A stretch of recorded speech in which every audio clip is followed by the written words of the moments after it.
Students, तो exercise 9.3 के question number 6 को हम करने जा रहे हैं। क्वेश्चन क्या है, -2/7 x -7/2 जो है वो एक गुणोत्तर श्रेणी में है। यदि हमारे पास तीन पद गुणोत्तर श्रेणी में होते हैं a, b और c, ये तीनों पद किस में है? गुणोत्तर श्रेणी में, यानी ज्योमेट्रिकल प्रोग्रेशन जीपी में है। तो देखो जीपी में क्या होता है, हमारे पास सार्व अनुपात होता है, जो कहाँ से आता है? दूसरे पद में पहले का भाग देंगे या हम तीसरे में दूसरे का भाग दे दें तो सार्व अनुपात हमारे पास क्या आएगा? समान आएगा। तो यहाँ से हमारे पास क्या आता है? b² बराबर AC आ जाता है। इसका यूज हम यहाँ पर करेंगे। तो ये हमारा a का काम कर रहा है, ये b का और ये c का। तो ये क्या बन गया? x² -2/7 into -7/2। तो ये आपस में कट के क्या आ गया? 1। तो x का मान हमारे पास क्या आ गया? प्लस माइनस का 1। तो ये हमारा x का मान आ जाता है इसमें। ठीक है बच्चों, नेक्स्ट क्वेश्चन जो है हमारा,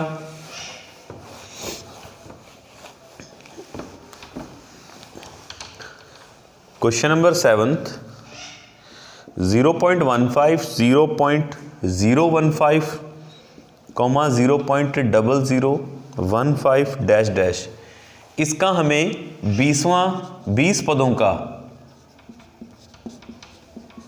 योग ज्ञात करना है।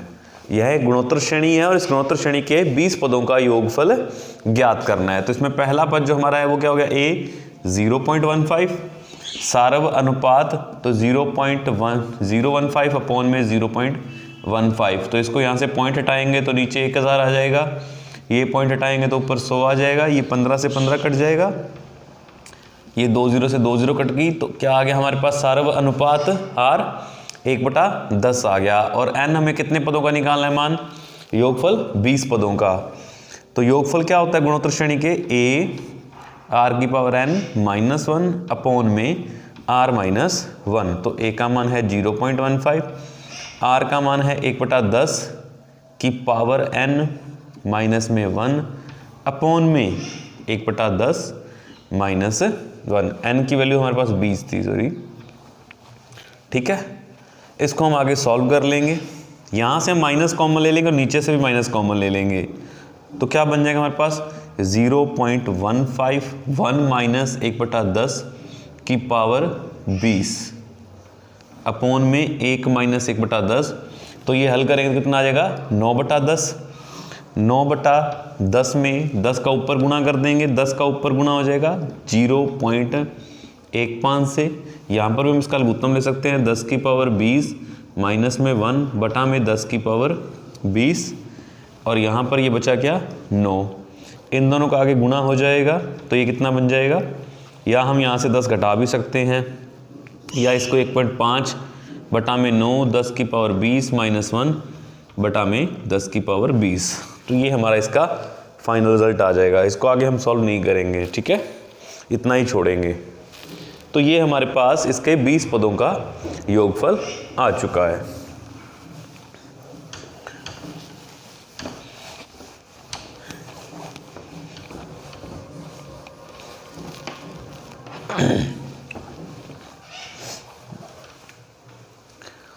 नेक्स्ट क्वेश्चन हमारे पास 8वां, गुणोत्तर श्रेणी दी गई है √7, √21, 3√7 डैश डैश, इसके n पदों का योगफल हमें बताना है। इसके n पदों का योगफल क्या होगा? तो इसमें हमारे पास पहला पद क्या हो गया? √7, सार्व अनुपात √21 बटा में √7। √21 को हम 3 गुणा 7 लिख सकते हैं, 3 गुणा 7 है तो रूट अलग अलग कर सकते हैं, √3 और √7 बटा में √7। ये इससे कट गया तो बचा क्या? √3। तो सार्व अनुपात कितना आ गया? √3। n तो हमें n पदों का निकालना है, तो n का मान तो n ही रहेगा, जैसे Sn a r⁻n -1 अपॉन में r -1। a का मान √7 है अपॉन में √3 - 1। r का मान हमारे पास क्या है? √3 की पावर n -1/1। इसका हम परमयीकरण कर लेंगे। परमयीकरण में क्या होगा? √7 इंटू √3 प्लस का 1 का ऊपर गुणा, नीचे भी √3 - 1 1 √3 + 1। इसमें इसको हम लिख सकते हैं 3, ये 3 की पावर 1/2 है, तो ये 3 की पावर n/2 हो जाएगा -1। इन दोनों का गुणा करेंगे तो ये a - b और a + b का यानी a² - b² बन जाता है। √7 √3 + 1 अपॉन में 3 - 1 गुणा में इसके 3 की पावर n/2 -1, यानी यहाँ से 2 आ जाएगा।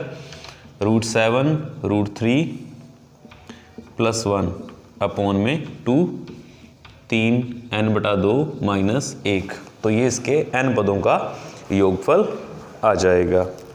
ठीक है बच्चों। 9वां क्वेश्चन है जीपी के n पदों का सम ज्ञात कीजिए, जिसमें जीपी है 1 -a² - a³। इसके n पदों का योगफल ज्ञात करना है। तो पहला पद हमारा a जो 1 हो चुका है, r -a/1 यानी -a आ चुका है, तो Sn क्या आ जाएगा, a r⁻n - 1 अपॉन में r-1। a का मान तो 1 है, r की वैल्यू -a⁻n-1 अपॉन में -a-1। यहाँ से हम माइनस कॉमन ले सकते हैं, तो माइनस कॉमन लेने पे क्या हो जाएगा, ये 1 - a⁻n अपॉन में a+1। माइनस कॉमन लेकर ये कैंसिल हो चुका है, तो हमारे पर ये रिजल्ट बचता है। ठीक है स्टूडेंट्स, तो ये हमारे इसके n पदों का योगफल बन जाएगा। नेक्स्ट क्वेश्चन, सिंपल से क्वेश्चन है हमारे पास, सिर्फ n पदों का योगफल ही ज्ञात करना है, जिसके लिए हमें फॉर्मूला याद होना चाहिए और कुछ भी नहीं खास इसमें। 10वां क्वेश्चन है x³ x⁵ x⁵7, इसके n पदों का योगफल हमें ज्ञात करना है। पहले ये क्वेश्चन आप खुद ट्राई करेंगे, उसके बाद आप देखेंगे अगर आपको नहीं समझ आता है तो। फिलहाल मैं करवा ही रहा हूँ इसको। देखो a की पावर क्या हो गया, पहला पद x³ r, दूसरे पद में पहले पद का भाग कर दिया, आधार समान है तो घातें घट जाती हैं, तो ये बच गया x²। r का मान आ चुका है। इसके भी n पदों का योगफल ज्ञात करना है हमें, तो Sn a r⁻n-1 अपॉन में r-1। a का मान x³ है, r का मान x² है, x² की पावर n-1 अपॉन में x²-1। तो जब आधार घात के ऊपर घात होता है, यानी a की पावर m की पावर n होता है, तो घातों का क्या हो जाता है, गुणा हो जाता है। तो वही चीज़ यहाँ हो जाएगी, तो ये x³ ये बन गया x⁻2n-1 अपॉन में x²-1। तो ये हमारे पास इसका रिजल्ट बने जाएगा। ठीक है, इतना ही रहेगा इसमें।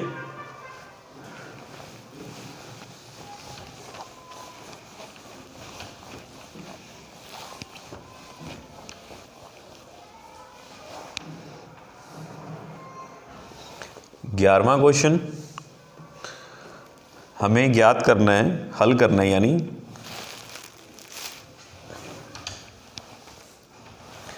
सिग्मा यानी समीशन k = 1 to 11 2 + 3k। तो इसका मतलब क्या होता है, हमने जैसे पहले भी डिस्कस किया हुआ है कि समीशन का मतलब होता है हम k का मान रखते जाएंगे। समीशन इसका मतलब सिग्मा या समीशन, जिसका मतलब होता है प्लस करते जाएंगे। पहले k का मान रखेंगे जो आएगा उसको, फिर k का मान 2 रखेंगे, जो आएगा उसको प्लस करते जाएंगे। यानी इसका शॉर्ट में, ये तो शॉर्ट में लिखा हुआ है, पूरा प्रसार क्या होगा इसका, एक्सपेंशन। यानी 1 रखने पर 2 + 3 बन गया, 2 रखने पर ये 2 + 3² बन गया, 3 रखने पर 2 + 3³ बनेगा। इस तरह से लास्ट क्या हो जाएगा, 2 + 3 की पावर 11, क्योंकि लास्ट k का मान हमारे पास कितना है, 11 है बच्चों।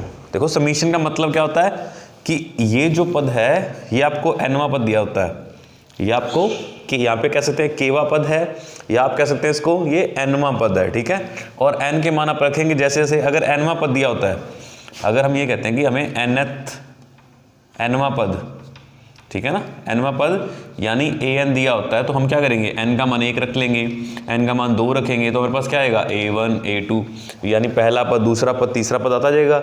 उसी प्रकार हमने k का मान रखा, तो ये पहला पद, ये दूसरा पद, ये तीसरा, और इस तरह से चलता चलता लास्ट में 11वां पद आ चुका है हमारे पास। ठीक है, अब इसमें देखो हम 2 कितनी बार है, 2 तो अलग अलग कर लेंगे, ये 2 अलग हो गया, और 3 + 3² प्लस 3 क्यूब डैश डैश 3 की पावर 11। बेसिकली हमें पता है कि 2 1 से स्टार्ट हो रहा है, कहाँ तक जा रहा है 11 पद है इसके अंदर, तो 2 कितनी बार होगा 11 बार, तो ये हो गया 2 × 11 प्लस यहाँ पर हम इस सीरीज को देख रहे हैं तो ये कौन सी मिल रही है हमें, गुणोत्तर श्रेणी बन रही है ये, तो गुणोत्तर श्रेणी में क्या है इसका योगफल निकालना है हमें, ये गुणोत्तर श्रेणी बन रही है, बीच में प्लस लगा हुआ, इसका मतलब इसका योगफल निकालना है। कितने पदों का, देखो यहाँ पे 3 की पावर 1 है, तो 1 से लेके 11 पदों तक का योगफल निकालना है हमें। तो क्या आ जाएगा a यानी पहला पद 3, r भी यहाँ पे 3 आएगा की पावर 11 -1 बटा में 3 - 1, तो ये आ गया 22 प्लस 3 का अंदर गुणा कर देंगे, आधार समान था तो 3 की पावर 12 -3 बटा में 2, लघुत्तम ले लेंगे तो 44 प्लस 3 की पावर 12 -3 बटा 2 यानी 41 प्लस 3 की पावर 12 बटा में 2, यानी ये इसका nवां पद था और इसके n पदों का यानी 11 पदों का योगफल कितना आएगा, ये सारे का टोटल जो आएगा वो आपका आएगा 41 प्लस 3 की पावर 12 बटा में 2 आ जाएगा। ठीक है, तो इस तरह से हम इसको सॉल्व करते हैं।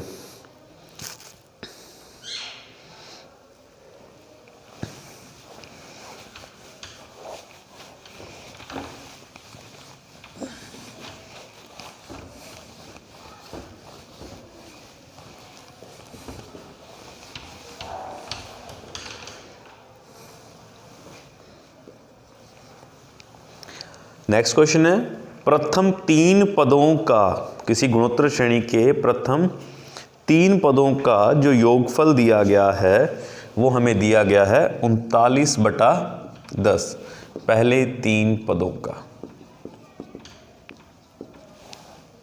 ठीक है, और उनका जो गुणा है वो दिया गया हमें 1, और इन तीनों का जो गुणा है वो कितना दिया गया है 1 दिया गया है। तो इसका हमें सार्व अंतर बताना है और सार्व अनुपात बताना है, क्योंकि गुणोत्तर श्रेणी में सार्व अनुपात होता है, ये किसी गुणोत्तर श्रेणी के बारे में है, और साथ में इसकी हमें पद बताना है। अब एक चीज़ हमें यहाँ पे नोट करने वाली बात आती है, जब भी आपको, देखो मैं आपको 2 चीज़ें बताता हूँ, शायद आपने पहले 10th में नहीं सीखा होगा, मैंने आपको पहले बताया हुआ है कि समांतर श्रेणी में यदि आपको 3 पदों के बारे में बात की गई है, 3 लगातार कोई भी पद है समांतर श्रेणी के अंदर, तो आप एक पद पहले बीच वाला a लेंगे, पहला a - d, दूसरा a और तीसरा a + d लेंगे। इससे आपका क्वेश्चन आसान होगा। ठीक है, कभी भी आपको समांतर श्रेणी के अंदर 3 पदों के बारे में बोला जाए तो आप ये 3 पद ले सकते हैं। वैसे ही अगर गुणोत्तर श्रेणी के अंदर हमें 3 पद के बारे में बोला जाता है, यहाँ पे समांतर श्रेणी में हमें 3 पदों का योगफल दिया होगा, और गुणोत्तर श्रेणी में यदि हमें 3 पदों का गुणनफल दिया जाए तो हम क्या लेंगे, a/r, a और ar, ये इस तरह से हम इसके 3 पद लेंगे। ठीक है ना, इससे हमारी कैलकुलेशन जो है वो इजी हो जाएगी। देखिए आप कैसे होगी, हमने कहा कि हम 3 पद ये लेंगे, तो ये क्या हो गया, a/r plus a plus ar बराबर 39/10 हो गया। यहाँ से देखें, यहाँ पे गुणनफल दिया था इसलिए हमने लिया इसको, गुणा में a गुणा में ar बराबर 1। अब इससे देखो हुआ क्या, r से r कट गया, ये बन गया a³ बराबर 1, तो a का मान कितना आ गया, 1 आ गया। जब a का मान 1 आ चुका है तो उसके बाद r का मान तो बहुत जल्दी आएगा। r का मान हम कहीं भी रख सकते हैं, हम a का मान यहाँ रख देंगे तो इससे हमारे पास क्या आ जाएगा, r का मान आ जाएगा। देखिए इसमें a का मान रखते हैं तो क्या आता है हमारे पास, 1/r प्लस 1 प्लस r बराबर 39/10। इसमें हम क्या करेंगे, इस 1 को इधर भेज देते हैं तो 1 प्लस में r² बटा में r, और जो बचा इनका लघुत्तम ले लिया हमने, ये 1 उधर चला गया, 39/10 माइनस 1। यहाँ इसका लघुत्तम लेंगे तो ये क्या आ जाएगा हमारे पास, 29/10, क्रॉस मल्टीप्लाई कर देंगे, 10 r² प्लस 10 बराबर 29r, 29r भी इधर आ जाएगा, माइनस के 29r प्लस में 10 = 0। अब ये हमारे पास r के पदों में द्विघात समीकरण बन चुकी है, तो 10 और 10 का गुणा हो गया 100, इसके गुणनखंड करेंगे तो 25r माइनस 4r, क्योंकि 25 चौक 100 होते हैं और 25 और 4 29, प्लस में 10 बराबर 0। यहाँ से हम 5r कॉमन ले लेंगे तो कितना बच गया 2r माइनस 5। यहाँ से हम 2 कॉमन लेंगे माइनस का तो ये बच गया 2r माइनस 5 बराबर 0। तो इसके बाद का क्वेश्चन हम थोड़ा यहाँ कर लेते हैं। 2r माइनस 5 कॉमन लेने पर बचेगा हमारे पास क्या 5r माइनस 2 बराबर 0। तो r का मान एक तो 5/2 आ जाएगा और एक r का मान क्या आ जाएगा 2/5 आ जाएगा। तो r के हमारे पास ये 2 मान आ जाते हैं। तो अगर r का मान ये होता है तो उसके आधार पर हमारा t1, t2 और t3 क्या होंगे। तो t1 हमारा क्या है a बटा में r है, a का मान क्या था 1 और r का मान हम क्या ले रहे हैं 5/2। तो 5/2 रखने पर क्या होगा ये 2/5 हो जाएगा। तो ये आ गया मेरा t1। t2 हमारा क्या है सिर्फ a है, a का मान कितना है 1 और t3 हमारा क्या आ जाएगा ar है। तो a का मान 1 है और r का मान हमारे पास कितना है 5/2। तो ये आ जाएगा 5/2। ऐसे ही हम 2/5 लेकर r का मान ये निकाल लेंगे। ठीक है, ये हमारा इसमें क्वेश्चन था। ये चीज़ आप ध्यान रखें कि अगर आपको समांतर श्रेणी में 3 पदों का योगफल दिया जाता है तो आप इन तीनों पदों का यूज़ करते हैं, मानते हैं। और यदि गुणोत्तर श्रेणी में 3 पदों का गुणनफल दिया जाए तो आप इन 3 पदों का मानेंगे। ठीक है,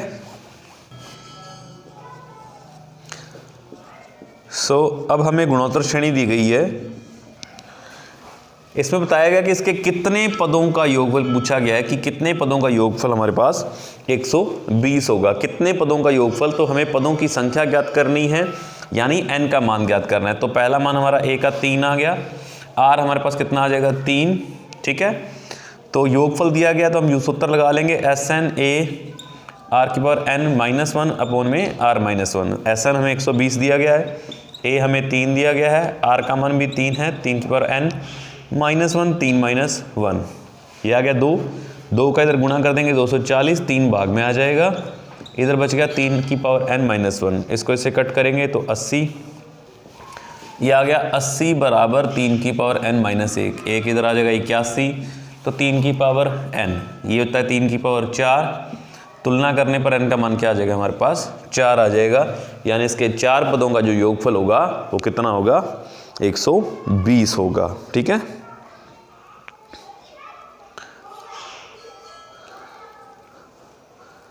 नेक्स्ट पहले 3 पदों का योगफल जो दिया गया है किसी जीपी के वो हमें 16 दिया गया है, t1 plus t2 plus t3।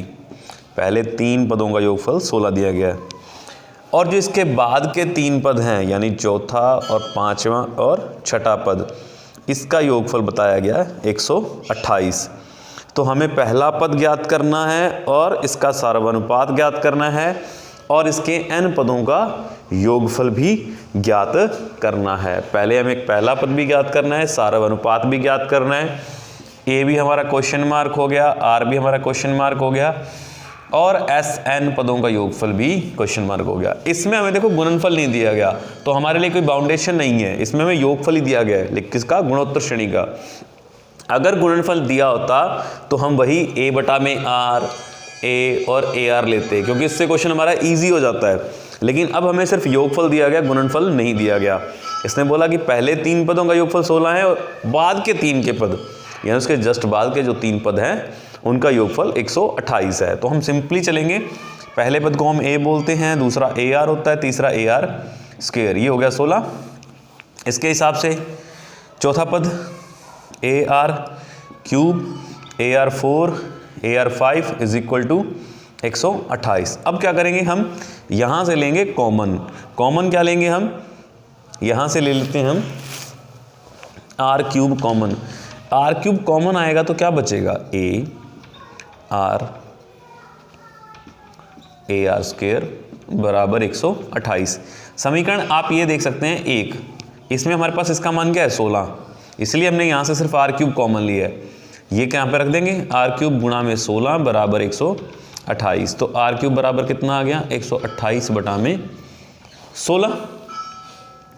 इसको हम इससे काट देंगे तो 16 को 8 से गुणा करते हैं तो 128 आता है। तो आर क्यूब हमारे पास कितना आ गया 8, यानी आर का मान कितना आ गया 2, क्योंकि ये 2 का क्यूब होता है, ठीक है। तो आर का मान पास मान कितना आ गया 2 आ चुका है। अगर आर का मान आ चुका तो ए का मान आ जाएगा। कैसे, हम यहाँ रख देंगे समीकरण 1 में आर का मान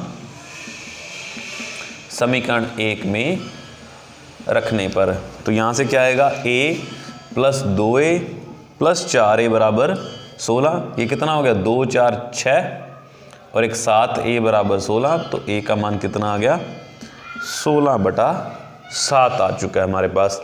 तो a का मान कितना आ गया 16/7। अब इसके n पदों का योगफल भी ज्ञात करना था हमें, तो Sn बराबर 16/7, r का मान हमारे पास 2 है, 2 की पावर n बटा में 2 माइनस 1, तो ये आ गया 16/7, 2 की पावर n माइनस 1 आ गया इसके n पदों का योगफल।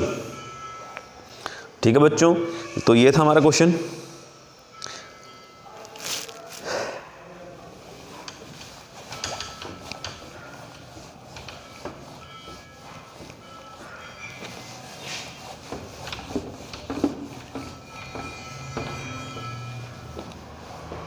नेक्स्ट है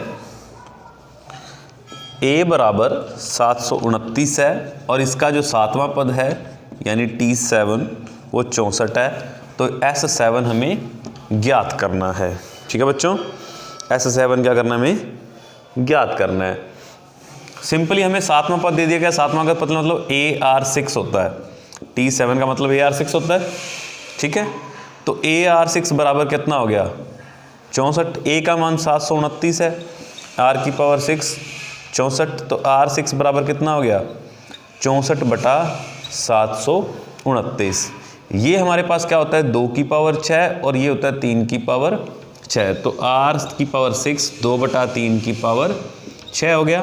तुलना करने पर आपका r का मान क्या आ गया 2/3 आ जाएगा। r का मान क्या आ गया 2/3। यदि आपके पास r का मान है तो आप योगफल निकाल सकते हैं, क्योंकि S7 क्या हो जाएगा, Sn का आपका फॉर्मूला क्या है योगफल का a r की पावर n माइनस 1 अपॉन में r माइनस 1, जिसमें आपके पास a का मान 729 है